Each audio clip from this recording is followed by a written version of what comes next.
Hello everyone, welcome to Star IQ. Star IQ के video platform पे आप सभी का बहुत बहुत स्वागत है। आज है 9 फरवरी और 9 फरवरी 2023 के हरियाणा करंट अफेयर इस पर्टिकुलर वीडियो में हम पढ़ने वाले हैं।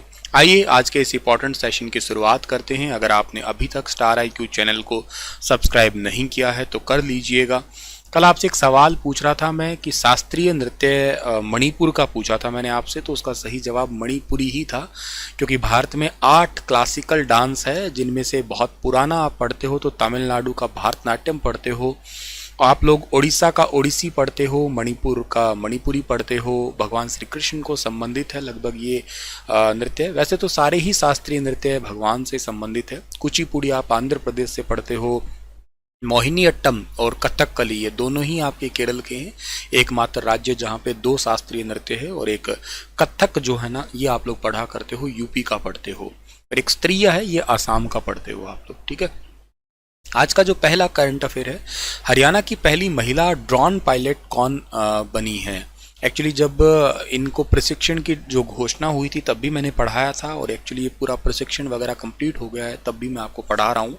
इनका नाम है निशा सोलंकी। याद रखना, ऑप्शन नंबर ए इस सवाल का बिल्कुल ठीक है। हरियाणा की पहली महिला ड्रोन पायलट निशा सोलंकी है, और ये महाराणा प्रताप बागवानी विश्वविद्यालय जो करनाल में है वहाँ पे किसानों को ड्रोन चलाने का ट्रेनिंग जो है ना इन्होंने दिया है। तो ये वेरी इंपॉर्टेंट पॉइंट है, ज़रूर आपको याद रखना, जिससे खेतों में स्प्रे वगैरह जो है ना वो की जा सकेगी इस ड्रोन के माध्यम से।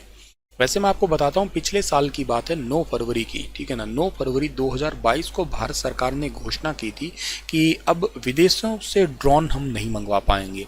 जो रिसर्च पर्पज़ के लिए ड्रोन मंगवा सकते हैं, बाकी नहीं, विदेशों से ड्रोन नहीं मंगवाएंगे। केवल भारत के ही बने हुए ड्रोन जो है ना हम लोग उनका यूज़ करेंगे, ठीक है। देश के 112 आकांक्षी जिलों की सूची में डेल्टा रैंकिंग में हरियाणा के कौन से जिले में पहला स्थान प्राप्त किया है। डेल्टा रैंकिंग में हरियाणा का जिला नूंह जो है ना इसने पहला स्थान प्राप्त किया है भारत के 112 आकांक्षी जिलों की लिस्ट के अंदर। देश के 112 आकांक्षी जिलों की लिस्ट में नूंह ने डेल्टा रैंकिंग में पहला स्थान प्राप्त किया है। यहाँ के उपायुक्त है अजय कुमार। इन्होंने आकांक्षी जिला कार्यक्रम में अपने नागरिकों के जीवन स्तर को बढ़ाना, सबका साथ सबके विकास और उनके दृष्टिकोण के तहत जितने भी समावेशी विकास है इसको पूरा करने का प्रयास किया है। यहाँ पे पोषण है, न्यूट्रिशन है, एजुकेशन है, एग्रीकल्चर है या वाटर रिसोर्सेज में बहुत ज़्यादा लाभ किया है। इस करके ये इस स्थान पे आ पाया है। 112 आकांक्षी जिलों की लिस्ट में जो है ना ये शामिल हुआ है, जिसमें टोटल 49 पैरामीटर्स दिए गए थे, जिनमें से कुछ इंपॉर्टेंट लाइक जैसे सिंचाई हुआ, कृषि हुआ, सेहत हुआ। ये बहुत ही बड़े डिपार्टमेंट हैं और बहुत बड़ा काम होता है आपका, ठीक है। 2018 में इस अभियान की शुरुआत हुई थी।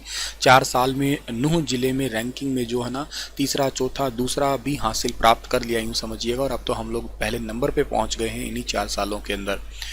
तो काफ़ी अच्छे तरीके से इसका सुधार हुआ है नूंह जिले का, आपको बताइए है, क्योंकि नूंह जो है ना यहाँ पे सबसे कम आपके जो है ना साक्षरता दर है 2011 के अगर आंकड़ों की तरफ से देखा जाए तो। कुछ किताबों ने एक बार 2 सवाल पूछा था मुझसे कई बच्चों ने कि सर हरियाणा में मिनी पाकिस्तान किसे कहते हैं। एक्चुअली इस्लाम या यूँ कहिएगा मुसलमानों की थोड़ी सी जनसंख्या ज़्यादा होने की वजह से ये नाम कहीं पढ़ते हैं, पर ऐसा कोई सवाल मेरे आगे कोई पेपरों में तो नहीं देखा गया अभी तक, ठीक है। खैर, इसके अलावा आकांक्षी जिला कार्यक्रम है, मैंने अभी कहा है ना कि जनवरी 2018 में स्टार्ट हुआ था। ये ट्रांसफॉर्म ऑफ एस्पिरेंशियल डिस्ट्रिक्ट प्रोग्राम है। ये आकांक्षी जिलों का परिवर्तन है। जिन जिलों में सामाजिक आर्थिक संकेत थोड़े से प्रभावित होते हैं उन्हीं को आकांक्षी जिला कहा करते हैं। यहाँ पे एजुकेशन है, स्वास्थ्य है, एग्रीकल्चर है, वाटर रिसोर्सेज है, या स्किल डेवलपमेंट है, या कोई स्ट्रक्चर है, इन चीज़ों पे खास तौर पे ध्यान दिया जाता है, इनको सुधारा जाता है। इनके लिए टोटल 49 पैरामीटर, जिनमें से कुछ इंपॉर्टेंट पैरामीटर्स ये रहते हैं। और इसके अलावा एनीमिया मुक्त भारत अभियान जो है ना, ये सक्षम बिटिया अभियान, सुरक्षित हम सुरक्षित तुम, ये कुछ पहल है जो इस संबंध में नीति आयोग के द्वारा स्टार्ट की गई थी, ताकि बेसिकली जो है ना यहाँ पे, क्योंकि जो गरीब क्षेत्र होता है या यूँ कहिएगा थोड़ा पिछड़ा जिला होता है, वहाँ पे रोग भी बहुत ज़्यादा फैल जाते हैं। इसके अलावा बेटियों की एजुकेशन पे थोड़ा कम ध्यान दिया जाता है। तो इन सभी के लिए ही जो है ना वो फोकस किया जाता है इस अभियान में। नीति की बात करें तो नीति की स्थापना हुई थी कब? 1 जनवरी को हुई थी 2015 को, योजना आयोग की जगह पे। नीति के उपाध्यक्ष जो है ना वो वर्तमान में परमेश्वरन अय्यर है, और सीईओ का नाम भी आप लोगों को पता होना चाहिए कौन है। तो सीईओ जो है ना इसके पहले थे अमिताभ कांत, जो कि G20 2022 में शेरपा भी बने थे भारत के, याद हो तो, ठीक है ना, ये शेरपा बने थे, ये जरूर याद रखना। चलो आप मुझे बताओ करंट में सीईओ कौन है इसके, ठीक है ना, करंट में सीईओ कौन है इसके अभी? चलो मैंने नाम बोल ही दिया था वैसे, परमेश्वरन अय्यर जो है ना ये करंट में सीईओ है, और उपाध्यक्ष जो है ना उनका नाम है सुमन के बेरी, मुझसे गलत बोला गया था, ठीक है ना, सुमन के बेरी, सुमन के बेरी, ये उपाध्यक्ष है। सीईओ परमेश्वरन अय्यर है, ठीक है ना, दूसरे हैं अभी ये। और नीति आयोग जो है ना हमारा, इसका हेडक्वार्टर कहाँ पे है? न्यू दिल्ली में। नीति का full form national institution for transforming India है, याद रखना आप लोग, जिसको थिंक टैंक के नाम से भी आप लोग जाना करते हो डियर, ठीक है ना, थिंक टैंक। और जो नेपाल है, नेपाल 2 अक्टूबर 2004 को राष्ट्रपिता महात्मा गांधी और स्वर्गीय प्रधानमंत्री लाल बहादुर शास्त्री जी की जयंती पर मेवात जिले की घोषणा की गई थी। सत्यामेवपुरम उस समय इसका नाम रखा था। जब भारत आज़ाद हुआ तब महात्मा गांधी मेवात आए थे, क्योंकि मुसलमानों ने पाकिस्तान जाना शुरू कर दिया था। तब महात्मा गांधी ने इन्हें कहा था कि आप पाकिस्तान से ज़्यादा भारत में सुरक्षित हो, और सत्यमेव जयते का नारा दिया था। इसलिए जब मेवात बनने की घोषणा हुई थी तब इसका नाम सत्यमेवपुरम ही रखा गया था। बाद में इसका नाम मेवात रख दिया गया। 2005 में कांग्रेस सरकार ने इसका नाम बदलकर मेवात रखा था। 12 दिसंबर 2016 को जो है ना भाजपा सरकार ने इस जिले का नाम बदल के नूह कर दिया गया। शेख मूसा की मज़ार मेवात जिले में ही स्थित है। सबसे ज़्यादा लिंगानुपात 2011 की बात करते हैं तो इसी का ही था, 907। वर्तमान में किसका है? वर्तमान में फतेहाबाद का है, और वो कितना है? वो है आपका 950। सबसे कम रेवाड़ी का है, ठीक है ना। सबसे कम साक्षरता है यहाँ पे 54.8% नियर अबाउट। मेवात के मंजीरा और रतवाई नृत्य जो है ना ये बहुत ही प्रसिद्ध है, एग्जाम पर्सपेक्टिव भी। कोटला झील, उजीना, संगेल और चंदेली झील भी यहाँ की प्रसिद्ध झीलों में से एक आती है मेवात की। गुरु जम्बेश्वर विज्ञान एवं साइंस एंड टेक्नोलॉजी यूनिवर्सिटी की शैक्षणिक परिषद की 60वीं बैठक की अध्यक्षता हाल ही में किसने की है? तो अभी हाल ही में इसकी शैक्षणिक परिषद की 60वीं बैठक हुई है, और उसकी अध्यक्षता यहाँ के ही वीसी ने की है, जिनका नाम है प्रोफेसर बलदेव राज कंबोज, ठीक है ना। ये याद रखना, BR कंबोज HAU के भी वीसी हैं, और के साथ एक्स्ट्रा चार्ज जो है ना इनके पास GJU का भी है।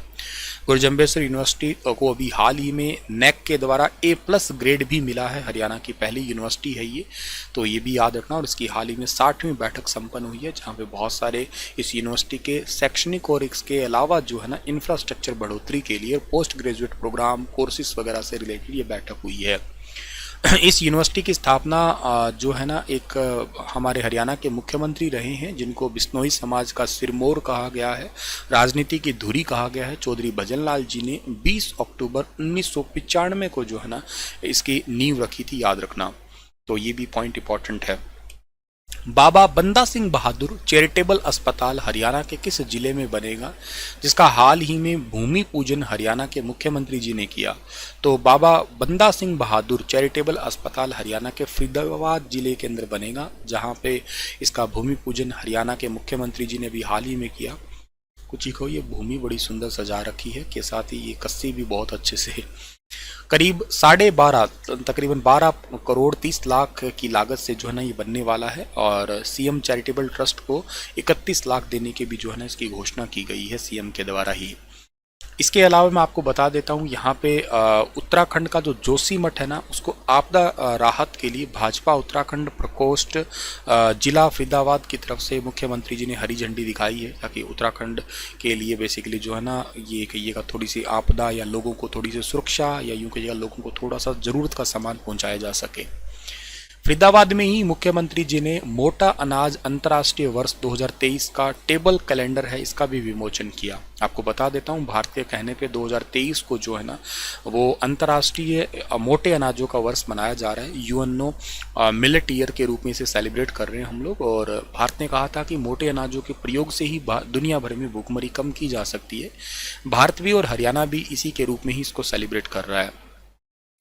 मेरी आवाज़ ही पहचान है। ये कार्यक्रम का आयोजन अभी हाल ही में कौन से जिले में हुआ और ये कार्यक्रम बेहद इंपॉर्टेंट है। पंचकुला में हुआ। बेहद इंपॉर्टेंट इसलिए है क्योंकि सवर कोकिला के नाम से जानी जाने वाली, जिनका नाम आप लोग अच्छे से जानते हो, मेलोडीज़ के रूप में जानी गई है या महान स्वर्ग सामग्री के रूप में, सम्राज्ञी के रूप में जो है ना जानी गई, जिनका नाम है लता मंगेशकर। इनकी पहली पुण्यतिथि पर मेरी आवाज़ ही पहचान कार्यक्रम पंचकुला के अंदर आयोजित किया गया, हरियाणा कला परिषद अंबाला मंडल के द्वारा। और इसके सचिव का नाम है श्री अनुराग अग्रवाल। इन्होंने इसका विधिवत रूप से शुभारंभ किया। आपको मैं एक बात और बताता हूँ, 24 अप्रैल को एक ना अवार्ड दिया जाएगा हर साल लता दीनानाथ मंगेशकर। पहली बार वो पीएम साहब को दिया गया था, पिछली बार स्टार्ट किया गया था 2022 में।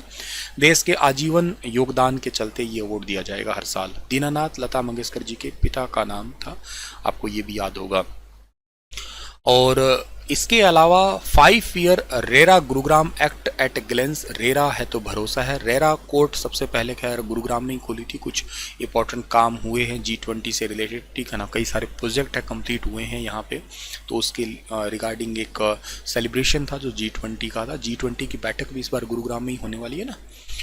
आपके लिए क्वेश्चन छोड़ के जा रहा हूं कि खजुराहों के मंदिर किस मत से हैं? जैन मत, वैष्णव मत, शैव मत? बताइए इनमें से जो इंपॉर्टेंट आपको लग रहा है थोड़ा डिटेल से। मिलता हूं आप लोगों से मैं कल की क्लास में, तब तक के लिए आप